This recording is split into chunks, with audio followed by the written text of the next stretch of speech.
এটা আমি আমার ব্যক্তিগত অভিজ্ঞতা থেকেই বলছি। আসলে আমাদের সবারই একটা ইচ্ছা থাকে আমাদের লাইফটা অনেক বেশি ডিসিপ্লিনড হোক, অনেক বেশি আ সুন্দর হোক। আমরা ডিসিপ্লিনের রাস্তায় চলতে চাই।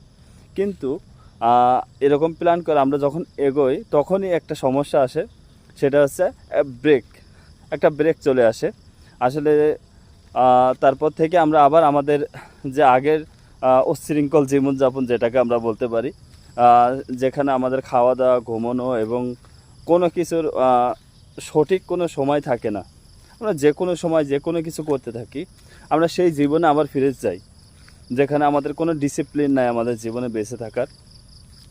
তো আমরা যখন এটা ব্রেক চলে আসে ডিসিপ্লিনের মাঝখানে, তখন আমরা ভাবি, যাক এখন আর শুরু করব না। আ আমাকে দিয়ে হবে না আসলে ডিসিপ্লিন লাইফ আমাকে দিয়ে হবে না।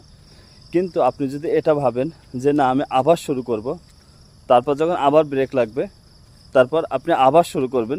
যখন এভাবে আপনি একটা সার্কেল তৈরি করবেন, তখন একসময় দেখবেন আপনি ঠিকই একটা ডিসিপ্লিন লাইফ ডেভেলপ করতে সক্ষম হবেন। তো আপনি যদি একবার ফেইল হন, তো আরেকবার চেষ্টা করুন। আরেকবার ফেইল হলে আরেকবার চেষ্টা করুন। এভাবে চেষ্টা করতে, করতে একসময় দেখবেন আপনি ঠিকই একটা আপনার যে ডিসিপ্লিন লাইফ আপনি চাচ্ছিলেন, সেখানে সেটা আপনি সেই লাইফটা বিলং করতে সক্ষম হবেন।